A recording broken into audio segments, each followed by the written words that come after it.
What is about to happen is a most remarkable spawning achievement.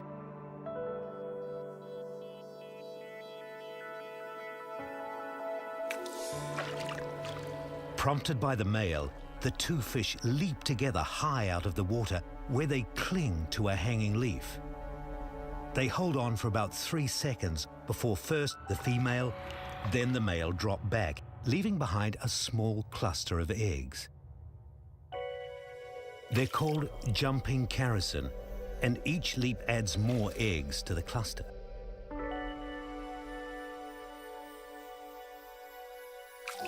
The male's fully expanded pectoral and abdominal fins act as suckers, allowing the pair to hold on to the leaf. They continue until there are about 50 eggs, all covered with gel to keep in the moisture. But the performance isn't yet over. The male chases the female away, then begins the job of preventing the eggs from drying out in the hot sun. He does this by splashing them. As he smacks the water surface with his back fin, water splashes onto the leaf above. He's amazingly accurate and continues until the eggs hatch.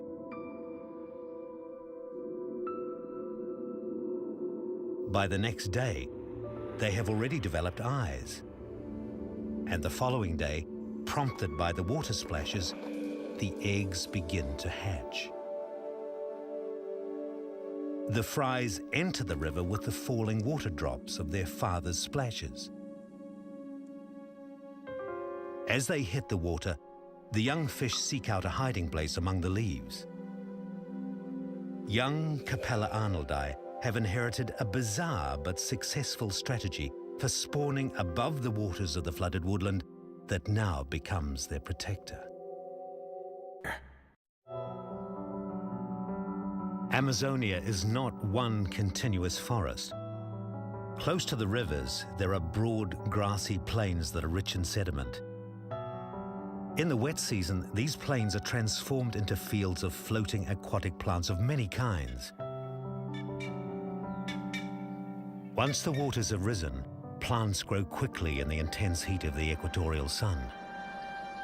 But without doubt, the most spectacular is the Queen Victoria water lily with leaves of 2 meters or more in diameter. Their leaves expand over the water surface, pushing others aside, as if each mighty leaf is striving to take as much of the sun's energy as possible.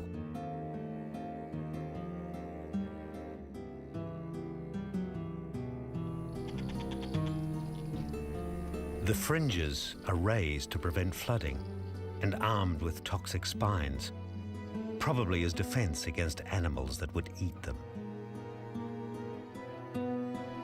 It takes 1 month for plants to grow out of the submerged plain and for new leaves to completely open. As Amazonian floodwaters expand dramatically and spectacularly, so do the leaves of Queen Victoria water lilies, with help from the equatorial sun.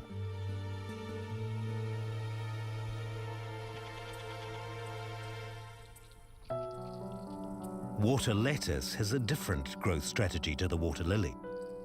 During the wet season, it expands by producing new young heads at a spectacular rate. But water lettuce has no protective spines and no toxins, and that makes it most appealing to Amazonia's largest herbivore.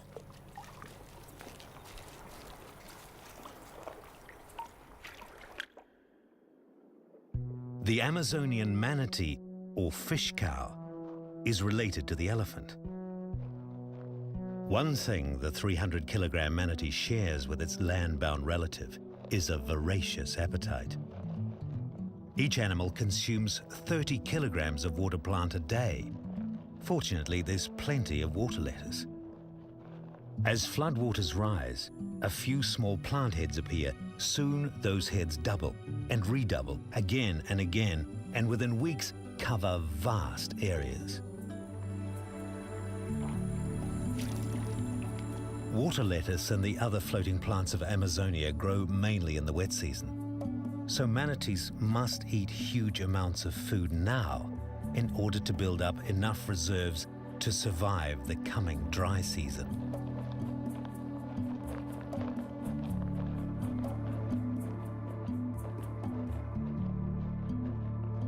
Another reason for the manatee's enormous appetite is that the water plants contain so few nutrients that close to half of all they eat remains undigested.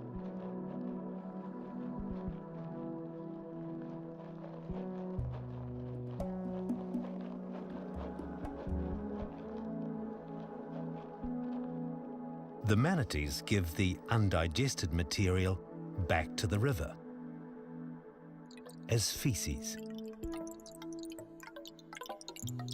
But in Amazonia, manatee waste is not wasted. Far from it. Their feces rain down like riches from above.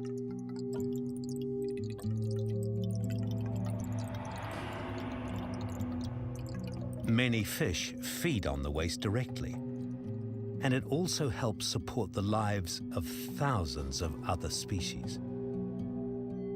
Most nutrients in manatee waste dissolve to fertilize the water and helps the growth of more plant life. But in addition, manatee grazing creates gaps in the layer of floating plants. This allows the intense heat and light of the equatorial sun to penetrate. Sunlight and nutrients can now trigger the growth of vast amounts of plankton, which is the basis of another aquatic food chain. So fish cows, simply by eating and digesting, help maintain more than 3,000 species, or nearly a third of all freshwater fish in the world. Those fish include the beautiful, like cardinal tetra and angelfish. There are the bizarre, like the surface-hugging hatchetfish. And there are the bountiful, like catfish. Catfish are the largest fish family in Amazonia. Nearly 1,500 species, or half of all fish here, are catfish. And their shape is as varied as their size and their lifestyle. A streamlined shape reduces water resistance. A sleek body can flee quickly from enemies. Armored scales offer protection from enemies. Sailfin pleco hide among submerged trees. Leaf catfish drift undetected, and imperial zebras feed hidden among rocks.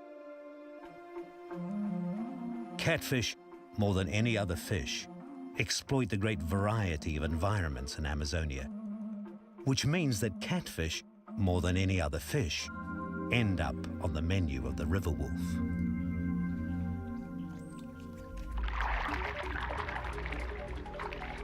Giant otters are dangerous and aggressive, and often hunt in family groups.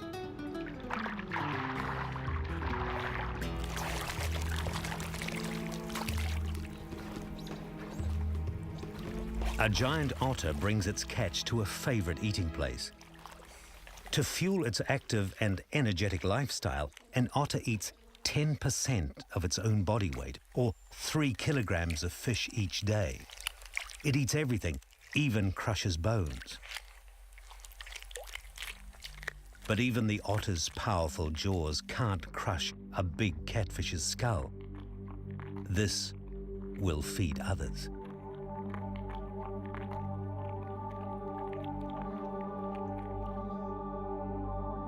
What an otter discards, a school of piranha quickly devour.